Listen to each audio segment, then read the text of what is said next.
Secretary Lutnick yesterday. We talked about how we could effect this quickly, and I hope to bring a solution very quickly. We're not talking about intentions. We're not talking about just words. We're talking about results. And those results are going to come back. That's the first. Thank you very much. It's very nice. Thank you. Thank you. Mr. President, what about the hostages here?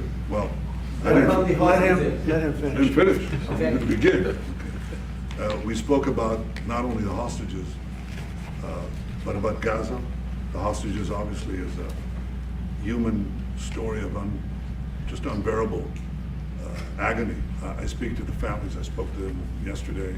Spoke to another one when I was in Hungary before I came here. I speak to them every day. They're in agony. The hostages are in agony, and we want to get them all out. Steve Witkoff was President Trump's very able representative, helped us get a deal that got 25 out. We're working now on another deal that we hope will succeed. And we're committed to getting all the hostages out, but also eliminating the evil tyranny of Hamas in Gaza and enabling the people of Gaza to freely make a choice to go wherever they want. I mean, they should have that choice. And the president put forward a vision, a bold vision, which we discussed as well, including the countries that might be amenable and are amenable to accepting Palestinians of their free choice if they choose to go there. And I think that's the second thing that we discussed. But the hostages came right on top. We also discussed the situation in Syria.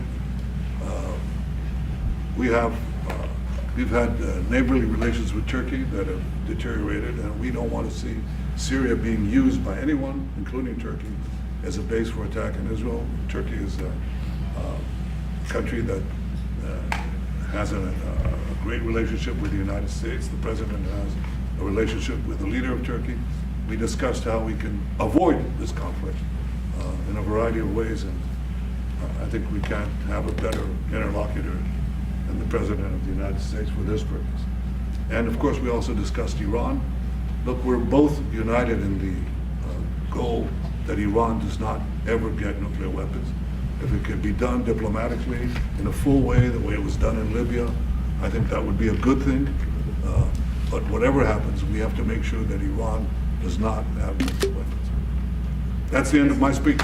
Mr. President, what is your We're having plan to direct getting all talks the with, hostages wait a out? minute, wait. We're having direct talks with Iran. And they've started, it'll go on Saturday. We have a very big meeting and we'll see what can happen. And I think everybody agrees that doing a deal would be preferable to doing the obvious. And the obvious is not something that I want to be involved with, or frankly, that Israel wants to be involved with if they can avoid it. So we're going to see if we can avoid it. But it's getting to be very dangerous territory. And hopefully those talks will be successful. And I think it would be in Iran's best interest if they are successful. We hope that's going to happen. And we had just a lot of good talks on a lot of things. I appreciate very much what you said about the tariffs. We've been ripped off and taken advantage of by many countries over the years, and can't do it anymore. Just can't do it anymore. Can't be the stupid people anymore. And it's all because of the people that sat in the seat right here. Not your seat, but this seat. They allowed things to happen to our country that they shouldn't have allowed to happen on trade and other things, many other things. I mean, look at what's happened with our last president, where he allowed millions of people to come into our country with an open border. Who would want an open border? How stupid is that? But he allowed millions and millions of people, and of the millions, and I think it was 21 million people, but let's say 3 of them were serious criminals, serious murderers and drug dealers and gang members and people from jails. All the jails emptied out right into our country, right along the open border on Mexico, generally the Mexico. Okay, they came in from Canada too, by the way, a lot. But generally speaking, on the southern border. And what a shame it is that we are now working very hard to get them out, get the criminals out, get the murderers out, the drug dealers, the mentally insane, get them out. They dropped the mentally insane in our country too. And this was all done by the Biden administration. It's a disgrace that we have to work so hard. And then we have judges that try and protect these people, but they didn't protect us when the people were being let in. But to get them out is never easy with these people. So I think we're doing a great job. The border is the best it's ever been.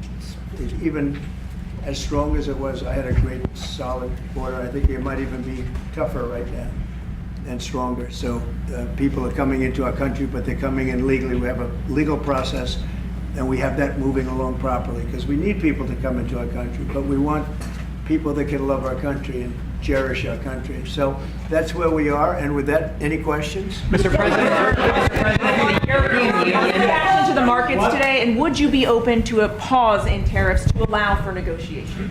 Well, we're not looking at that. We have many, many countries that are coming to negotiate deals with us, and they're going to be fair deals. And in certain cases, they're going to be paying substantial tariffs. There'll be fair deals. As you know, I spoke this morning with the Prime Minister of Japan, and we had a very good conversation. They're coming. And I said, one thing, you're going to have to open up your country, because we sold no cars, like 0 cars in Japan, and they sold millions of cars into our country. They don't really take our agriculture, a little bit of it just to keep us slightly happy, but they don't take what they're supposed to be taking. So we have a great relationship with Japan. We're going to keep it that way, but they're coming in to meet, and other countries are coming in. With China, as you know, against my statement, they put a 34% tariff on above what their ridiculous tariffs were already. And I said, if that tariff isn't removed by tomorrow at 12 o'clock, we're putting a 50% tariff on above the tariffs that we put on. So they've gone for years. They've become a rich country because of people, again, that were in the White House that allowed this to happen. Hundreds of billions of dollars a year they'd make on us on trade, and it shouldn't be that way. And I have a great relationship with President Xi. I hope it's going to stay that way. I have great respect for China, but they can't do this. We're going to have one shot at this, and no other president's going to do this, what I'm doing. And I'll tell you what, it's an honor to do it, because we have been just destroyed, what they've done to our system. You know, we have $36 trillion of debt for a reason. And the reason is that people allowed it to get that way. So we'll be talking to China. We'll be talking to a lot of different countries. And I think, you know, if we can make a really fair deal and a good deal for the United States, not a good deal for others. This is America first. It's now America first. And we didn't put America first. We put America last. The people that were in the Oval Office put America last, and we're not going to stand for it. Yeah. Mr. President, who's going to represent the U.S. in the talks with Iran? 2 questions. Do you expect any of these deals to be made before April 9th? And secondly, there have been some mixed messages from your administration. You're talking about negotiations, and yet others in your administration are saying that these tariffs are actually permanent. What is the action? Well, it could be. They can both be true. There can be permanent tariffs, and there can also be negotiations, because there are things that we need beyond tariffs. We need open borders. You know, we almost had a deal with China where we're going to open up China. It was almost done. Some of you remember it during my first term, and it was very disappointing. We ended up making a great deal. $50 billion worth of product was sold. $50 billion. You'd like that in Israel. And I made that deal, but it wasn't the deal that I wanted. It was the deal that I wanted was that, plus they were going to open up China so that our companies could go into China and compete with other countries and China for the, you know, for a large number of people. And at the very end, that deal was terminated, and we went to a piece of the deal. And so there are a lot of things outside of tariffs, but tariffs are very important. But there are a lot of things like opening up countries that were totally closed. China is essentially a closed country. In fact, it is a closed country. And what they do is they charge tariffs so that if you sell cars or if you sell anything, nobody's going to buy it because the price is out of control. But that's true with a lot of other countries also. So we're going to get fair deals and good deals with every country. And if we don't, we're going to have nothing to do with them. They're not going to be allowed to participate in the United States. Mr. President, what is your view on the hostages? Is there a deadline? What about the hostages? Mr. President, Relax, we have time. This gentleman is all day long. Mr. President, thank you for the chance. Go ahead. Many of Palestinian Americans who voted for you and not for Biden because you've promised them to end the war in Right. Gaza. Very The honored by that vote, too. war is still going on and there's no hostage deal. Do you have any update on that? Well, I'd like to see the war stop, and I think the war will stop at some point that won't be in the too distant future. Right now, we have a problem with hostages. We're trying to get the hostages out. We got quite a few of them out, but it's a long process. It shouldn't be that long. We have a big problem that we've done. I think I'll ask Pete to maybe talk about it for a second, because a lot of people are asking. The Houthis, we've been very tough and very successful militarily. We've really damaged them badly. These were people shooting down ships and other things, by the way, flying objects like airplanes. And we've put a major hurt on the Houthis, which nobody's been able to do. We've really hit them hard, and they know it, and they don't know what to do. And it's every night, night after night. And we've gotten many of their leaders and their experts. They're experts on missiles. I mean, they actually make missiles. Nobody thought that. But they make missiles. They're highly sophisticated, and they're very tough. But they've been very badly damaged. Nobody else was able to do that but us. Pete, you want to discuss that, please? Yes, sir. It's been a bad 3 weeks for the Houthis, and it's about to get worse. It's been a devastating campaign, whether it's underground facilities, weapons manufacturing, bunkers, troops in the open, air defense assets. We are not going to relent, and it's only to get more unrelenting until the Houthis declare they will stop shooting at our ships. And we've been very clear at the Iranians as well. They should not continue to provide support to the Houthis, and that message has been made very clear. So we have a lot more options and a lot more pressure to apply, and we know, because we see the reports, how devastating this campaign has been in them, and we will not relent.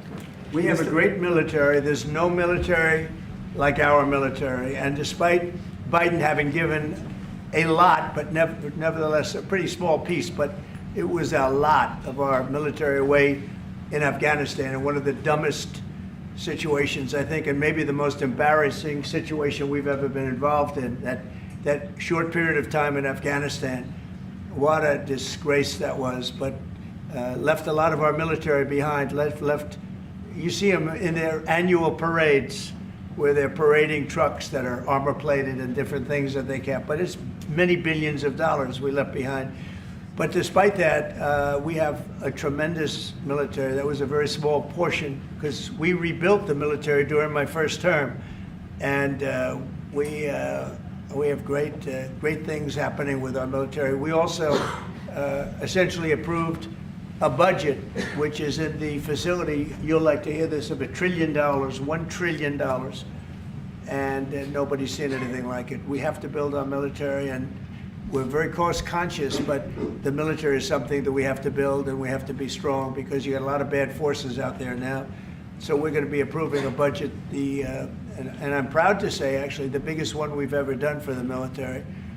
We're cutting other things that were under DOGE, but under a lot of other.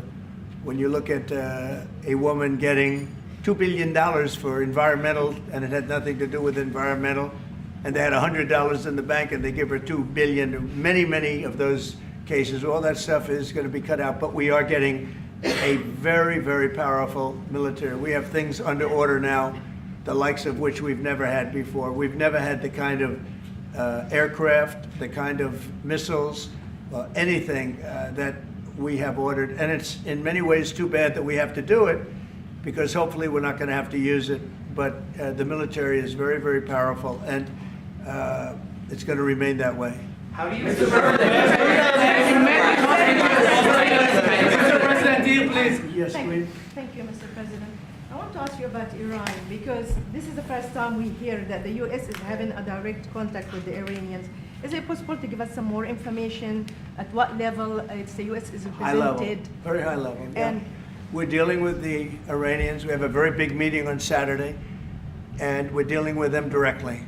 You know, a lot of people say, oh, maybe you're going through surrogates, or you're not dealing directly, you're dealing through other countries. No, we're dealing with them directly, and maybe a deal is going to be made. That would be great. That'd be It would be really great for Iran, I can tell you that. But hopefully, we're not going to have to get into that. We are meeting very importantly on Saturday at almost the highest level. And we'll see how it works out. Please. How do you ensure, Mr. President, that these tariffs don't drive U.S. trading partners into the hands of the Chinese? That they I'm not worried about it. I'm not worried about it. If they want to be in the hands of the U.S., they don't want to be in the hands of the Chinese. And the Chinese have turned out to be really not very good at that. People that are with us, they're with us. But we cannot be taken advantage of any longer.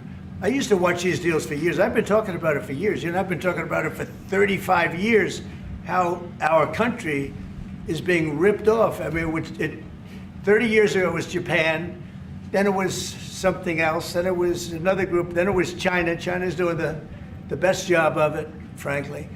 And it's just not going to happen, not going to happen. Mr.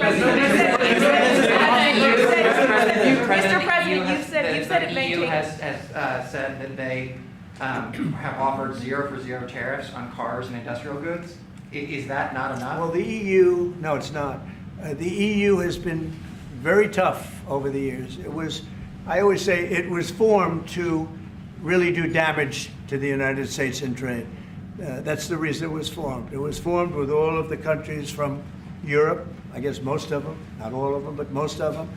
And they formed together to create a little bit of a monopoly situation, to create a unified force against the United States for trade.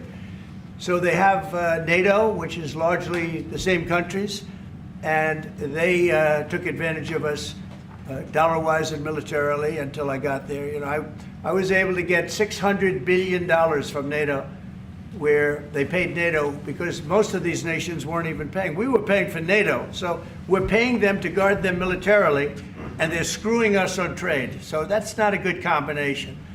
So now it's really turned around. It's the opposite, and the European Union's been very bad to us. They don't take our cars, like Japan in that sense. They don't take our agricultural product. They don't take anything practically.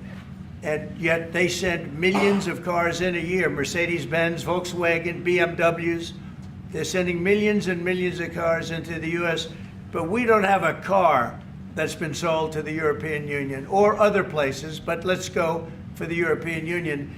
And it's not going to be that way. It's got to be fair and reciprocal. It's got to be fair. It's not fair. We have a deficit with the European Union of $350 billion. And it's going to disappear fast. And one of the reasons and one of the ways that that can disappear easily and quickly is they're going to have to buy our energy from us because they need it. They're going to have to buy it from us. They can buy it. We can knock off $350 billion in 1 week. They have to buy and commit to buy a like amount of energy. And we have that. You know, we have more energy than any country in the world. I don't know if you know that. He knows everything, but the one thing he may not know, we have more energy than any country in the world. We have more of every kind of energy, every form of energy, from oil and gas to coal. And people talk about, I call it beautiful, clean coal. As you know, Germany is opening up a coal plant a week. They tried the windmills and it didn't work. They tried all the other solutions and they were ready to go out of business. Now they're doing a coal plant a week. China is now up to 2 coal plants. They're opening 2 major coal plants every single week in China, all over China, and then we're not allowed to use coal. Well, we have clean, beautiful coal more than anybody else. We have oil and gas more than anybody else. We have the most energy of any country in the world, including Saudi Arabia, including everybody, by a lot. And I took it to number 1. We were number 3, and I took it to number 1 during my administration. And the reason that we were hurt so badly and the reason that we went into such incredible inflation during Biden is energy. It was also their bad spending, but energy, because they played around with this incredible thing that we had built, this administration had built, and the energy costs went through the roof. And when that went up, everything else followed. Now, if you look at what's happening, you got to see this today. I said, we're going to try and get groceries down, right? An old-fashioned term, but a beautiful term. Eggs. So when I got in, the press went absolutely crazy the first week. They said, eggs have quadrupled in price. I said, I just got here. Tell me about it. And Brooke Rollins and our team did a great job, and eggs are down now 79%, and they're all over the place. And this was a problem that somebody else would have taken a long time to cure. We have energy is down, we have interest rates are down, we have groceries, meaning food is down, we have everything is down at levels that nobody ever thought possible. Energy looks like it's going to be in the $2.50 a gallon range, and maybe below that for a car, so for gasoline. So we're really doing amazing. I mean, we're cutting prices because prices got so high, people couldn't live. I mean, the prices for groceries, the prices for standard groceries, standard things were going through the roof. They couldn't live, and now those prices are coming down. So call them groceries, but that's down, energy's down, and interest rates are down. Everything's down. And the interest rates, the beauty there is when we refinance debt, you know, debt's become such a big factor in this country. We're going to start paying debt off with tariffs and other things. But it's such a big factor because the interest rate's so high. Well, now that's coming way down. So our budget's going to look a lot better because interest costs are way down. And I guess I've done that. Many Israelis are watching you now on live show. Good. What is your specific way of getting the hostages out from the horrific captivity? We are trying very hard to get the hostages out. We're looking at another ceasefire. We'll see what happens. But we want to get the hostages out. The Israeli people want the hostages out more than anything. They want the hostages out. This man is working very hard with us to do that. I mean, I don't know. I hope he's being appreciated because he's been a great leader. He's working very, very hard on the hostages and many other things. And there are plenty of things you have to work on. It's a tough place in the world. I have a good partner. Yeah, you do have a good partner, and so do we. We're working very hard on the hostages. If you're going to negotiate a new deal with Iran, can you elaborate how it's going to be more effective than the JCPOA? Well, I can't really say that, but I think it'll be different and maybe a lot stronger. But they were so happy when we made that first deal because we did get a lot out. You know, I had people right in this office, this beautiful Oval Office. They came in, 10 people, hostages, you know that. And I said to them, so how was it? And the stories they told me, I mean, as an example, I said to them, was there any sign of love? You were there, 10 people. It's only 10, but it's pretty representative. Did the Hamas show any signs of, like, help or liking you? Did they wink at you? Did they give you a piece of bread extra? Did they give you a meal on the side, like, you know, you think of doing? Like would happen in Germany, would happen elsewhere. People would try and help people that were in unbelievable distress. They said no. I said all of them. I said, did they ever wink at you like, you'll be okay, you're going to be okay? No, they didn't do that. They'd slap us. The hatred is unbelievable. And the lives, you know, they lived in a pipe, not really a tunnel, it was a pipe. And they always thought they were suffocating, they were going to suffocate. And then they'd open up the pipe, and it was like 3.5 feet high. This isn't, you know, we hear tunnels bad, but pipes are worse. And the stories I heard were incredible. But I just said, was there any sign of potential love or affection? And there were none whatsoever. It was amazing to me. There was nothing like, here, take this, it's a little extra meal or something. They lived like hell. I don't know, they seemed to be, they were amazing to me because they seemed to be pretty normal. They weren't scarred, but I guarantee underneath they have to be scarred. And one was there for 356 days. Another was there for about 180 days, you know, a long time. These are people that have been really, really horribly treated. I've never seen anything like it, actually. I was very surprised to hear the answer. Thank you, Mr. President. Are there 2 or 3 countries that are on your list that you feel are farther along in getting their tariffs lowered? I think there are many that want to get rid of tariffs right now. European Union, I mean, as badly as they've treated us, they've brought their car tariffs essentially off. I guess they brought it down to 2.5, and I hear maybe to nothing. But it's not only tariffs, it's non-monetary tariffs. It's tariffs where they put things on that make it impossible for you to sell a car. It's not a money thing. They make it so difficult, the standards and the tests. They drop a bowling ball on the top of your car from 20 feet up in the air, and if there's a little dent, they say, no, I'm sorry, your car doesn't qualify. When the same car from Germany or anything would dent likewise, unless you're going to have an army tank, it's going to dent. So they come up with rules and regulations that are just designed for one reason, that you can't sell your product in those countries, and we're not going to let that happen. Those are called non-monetary barriers. They make barriers that are so tough that it's impossible to qualify. So tariffs are a big part of it, but there's another big part of it, and that's barriers. They also do something else. They manipulate their currency, and they drive it down. They want to have low currencies. You know, it sounds better to have a high currency, a strong dollar or whatever, but they bring their currency down, and when it competes with our currency, it's very hard to sell a tractor. It's very hard to sell product because their currency is low and ours is much higher relatively.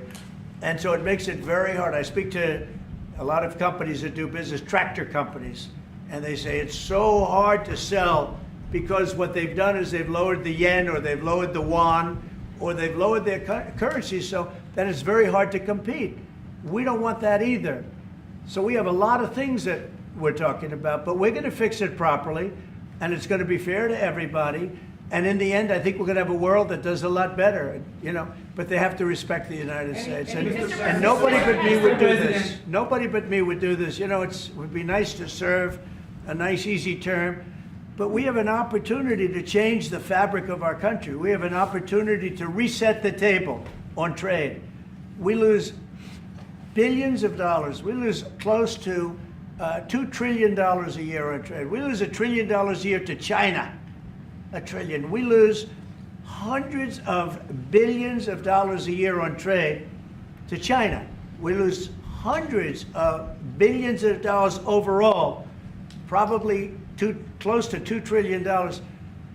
Why would we do that? Number one, why would we do that? And then you have to say, is it sustainable? Then you hear about all of the people that say, well, deficits. If we have a deficit with the country, or if the country has a big surplus with us, like China has a massive surplus, that they take and they spend on their military. Well, we don't want that. I don't want them to take $500, $600 billion a year and spend it on their military. I don't want them spending money on their military. And I shouldn't have to spend money. We shouldn't have to spend it either. Because, you know, hopefully, and I said this to President Xi, hopefully it's money that we're never going to use. In other words, because we're not going to use those incredible weapons that we have and that they have. We don't want that. So it's going to be very interesting. It's the only chance our country will have to reset the table.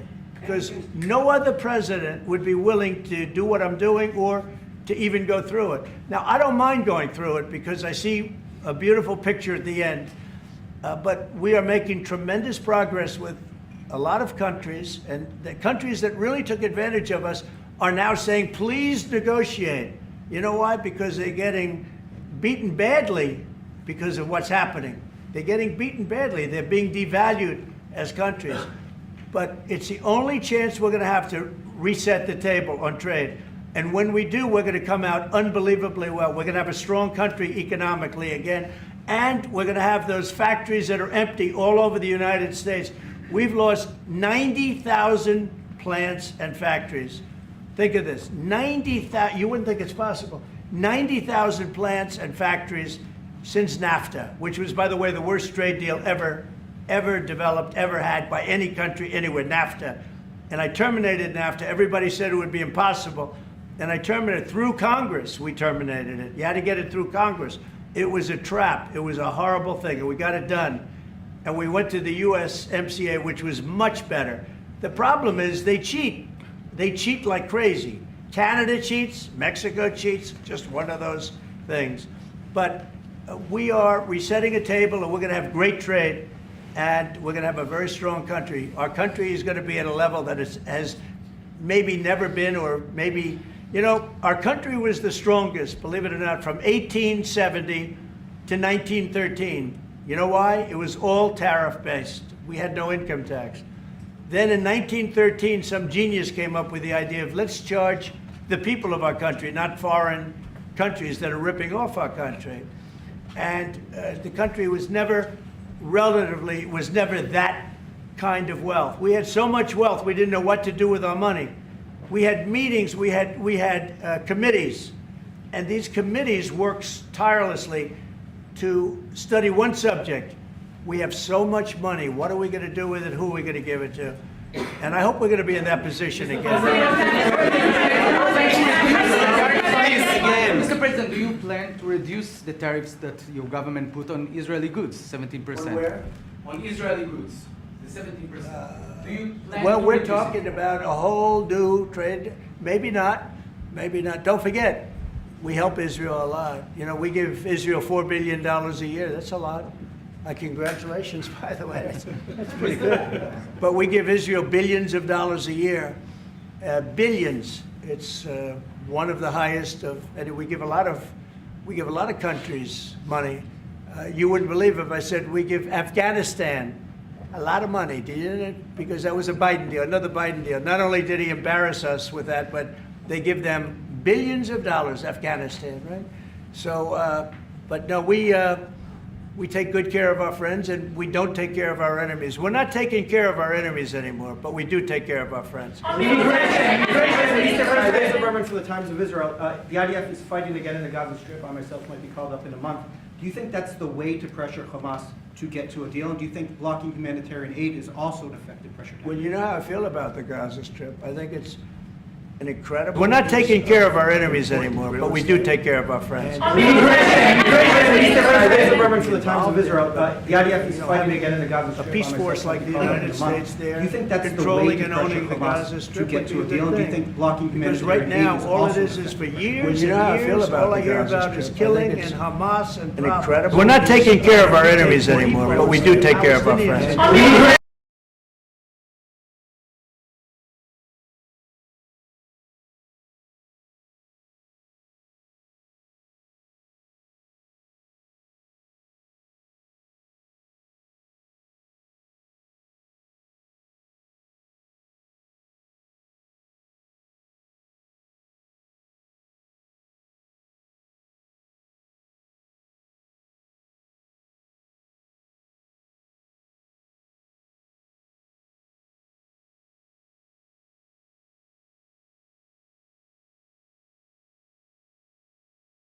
I can say it. He wouldn't have given it up. I know him very well.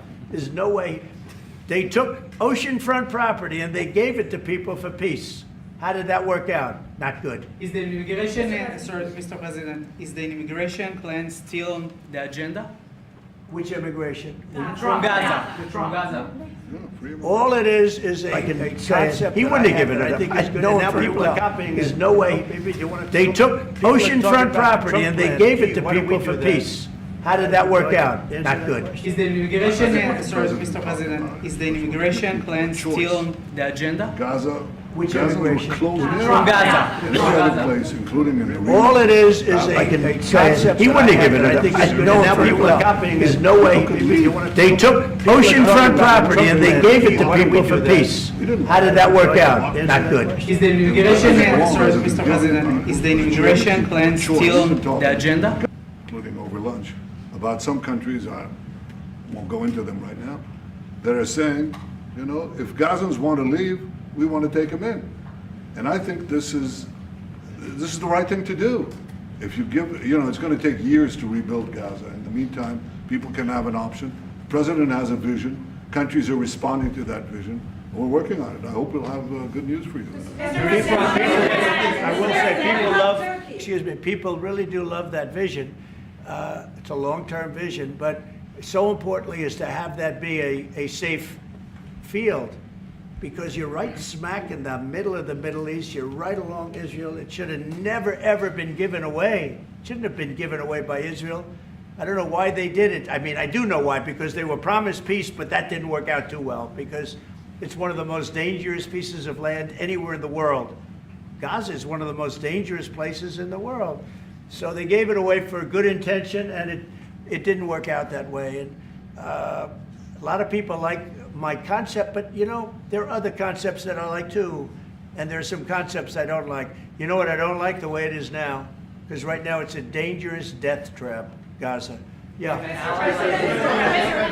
Thank you, sir. Can you talk a little bit about your potential meeting with Vladimir Putin? Do you still plan to meet with him? Could that happen in Saudi Arabia?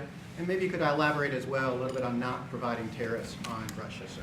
So the reason we're not talking about tariffs with Russia is because we're not doing business essentially with Russia because they're in a war. And I'm not happy about what's going on with the bombing, because they're bombing like crazy right now. They're bombing, I don't know what's happening there. That's not a good situation. So we're meeting with Russia, we're meeting with Ukraine, and we're getting sort of close, but I'm not happy with all the bombing that's going on the last week or so. Horrible. It's a horrible thing. It's a horrible thing. Can countries negotiate to get below 10%? In terms of In terms tariffs? of tariffs, yes.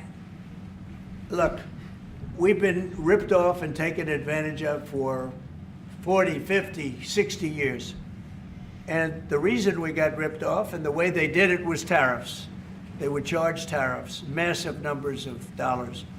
And when you look at China, when I took over, it was at $507 billion they were making. I call it making. A lot of people say, oh, it doesn't mean anything. Having a surplus means a lot, in my opinion. It's almost like a profit or loss statement. And when I took over, it was $507 billion that China was, this is originally, first term. And we were very, very tough on them because they were taking that money and they were building a military with it. Then when Biden came in, he let him get away with murder. He had no idea. I'll tell you what, that man had no idea what was happening, whether it was the border or China or anything else. He had no idea what was going on. And they went wild. China went wild. And the money they make is ridiculous, okay? It's just not gonna happen. And hopefully we'll get along with China. If we do, that's great. And if we don't, that's okay too. But we can't let that continue because that's an abuse. They abused the poor people that sat in the seat. That poor Biden, he was abused by them. They took advantage of him, and I'm surprised. You know, they have smart people. They were radical left lunatics, but they're smart. I'm surprised they'd allow that to take, you know, to happen. But we are going to bring great trade, and we're going to be fair to other countries. And I will say this, virtually every country wants to negotiate.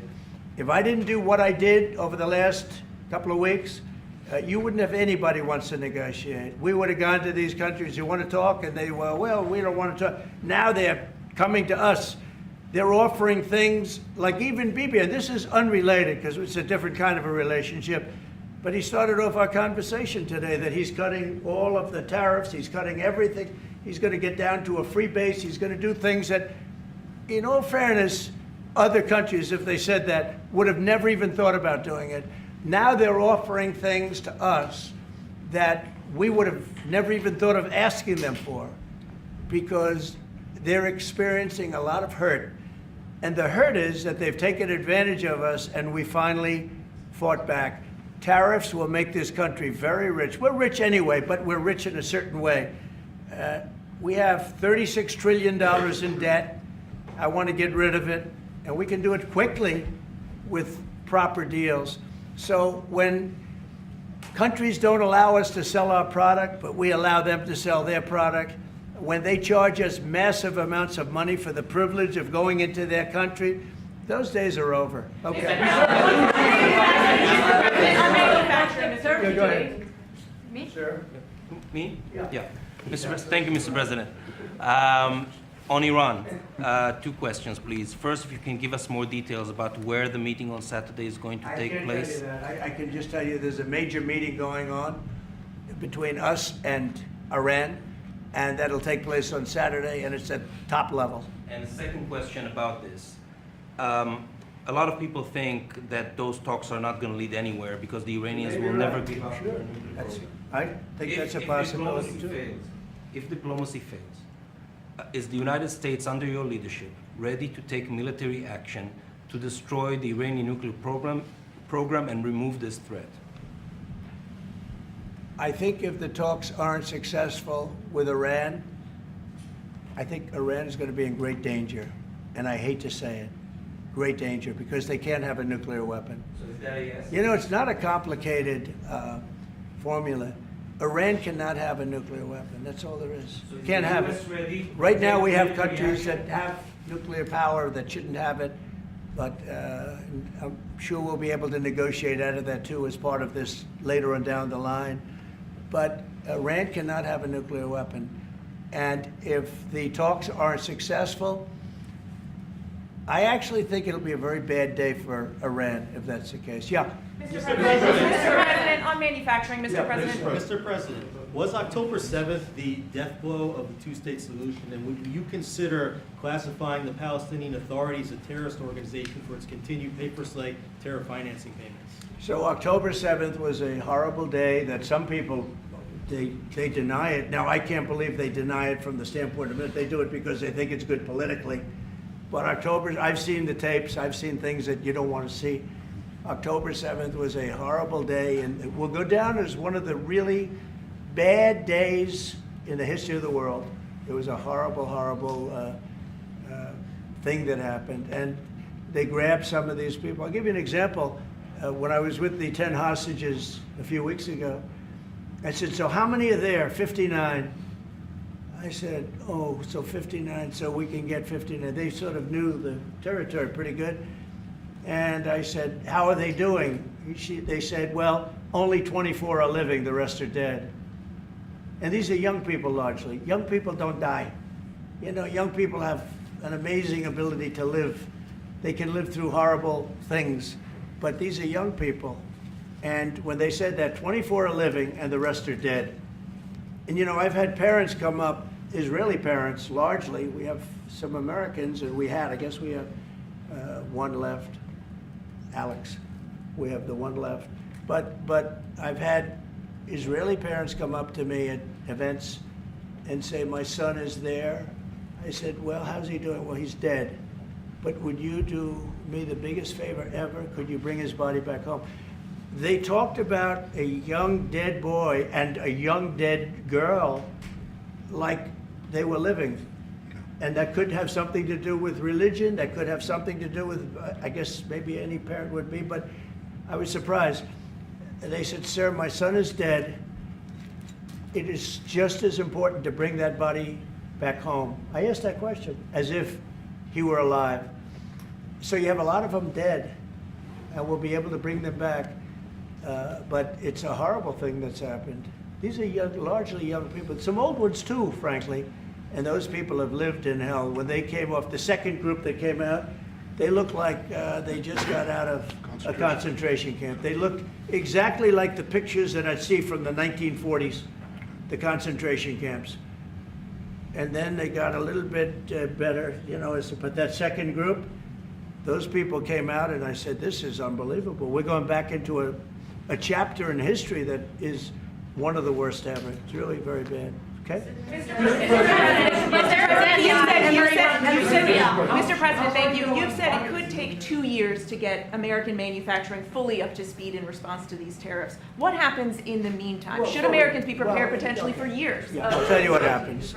We have now $7 trillion. Think of this, $7 trillion of commitments from companies wanting to go in, from Apple to many, many companies. But that takes time. Many from Taiwan. What? It takes time to Of course fully it takes. manufacture Well, are you products asking me a question, or are you telling me? Yeah, it takes time. You know, you got to build a thing called a factory. You have to build your energy. You have to do a lot of things. I'm giving them energy. You know, we're going to let them build their own power plants. They'll be their own. Essentially, they're going to be in charge of the power plant because our power is not reliable enough. You have a grid that's old and susceptible to a lot of things, including bombing and weather and a lot of other things. And we're going to give them record timing in terms of approvals of electric plants. Most of them want to build electric plants. We need massive amounts of electricity if we're going to compete with China and others. And interestingly, we're way ahead right now in the AI race with China. But the way we lose that race is if we can't give them electric. but we have more plants being built. We have everything. We're doing so great, and we want to keep it that way. And tariffs will be an important part of it. But one of the other things, Lee Zeldin's doing a fantastic job, head of environmental protection, and he's doing very rapid approvals for people to get, for big companies that are going to build a plant that's going to cost billions of dollars, and we're going to get them their approvals. They have to be environmentally perfect, everything good, but they're going to be in record time, a matter of months versus a matter of many, many years. Okay? But in the meantime, Lisa Rosowski from Haaretz. Turkey claims it will stabilize the situation in Syria. Turkey? Yeah. Israel doesn't want Turkey to influence Syria. What do you think? Do you think Turkey's influence in Syria can actually make it a better, more peaceful country, or vice versa? Well, I have great relations with a man named Erdogan. Have you heard of him? Yeah. And I happen to like him, and he likes me, and I know the press will get very angry. He likes Erdogan, but I do, and he likes me, and we've never had a problem, and we've gone through a lot, and we've never had a problem. We've always got, as you remember, we got our minister back from Turkey. You remember that? And this was a big deal at the time, and we got him back. And I told the prime minister, I said, just, Bibi, if you have a problem with Turkey, I really think I'm going to be able to work it out. You know, I have a very, very good relationship with Turkey and with their leader, and I think we'll be able to work it out. So I hope that's not going to be a problem. I don't think it will be a problem. Now, with that being said, I believe it was Turkey, and I said that to him. I said it. I said, congratulations. You've done what nobody's been able to do in 2,000 years. You've taken over Syria with different names, but same thing. I said, you've taken it over. He's taken it over through surrogates. He goes, no, it was not me. I said, it was you, but that's okay. You don't have to say, well, sort of maybe it was me, okay. But what he did, look, he's a tough guy and he's very smart.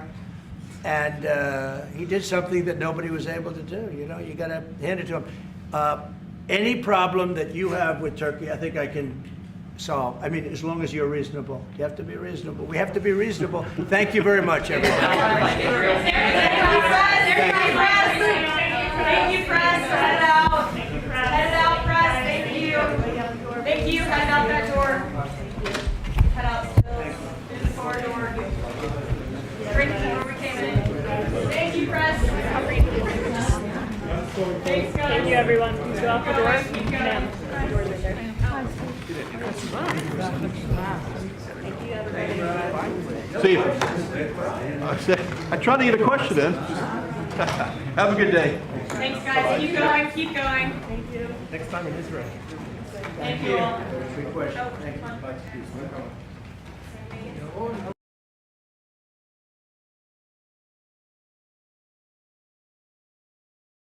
Sometimes you have to take medicine to fix something. And we have such a horrible, we have been treated so badly by other countries.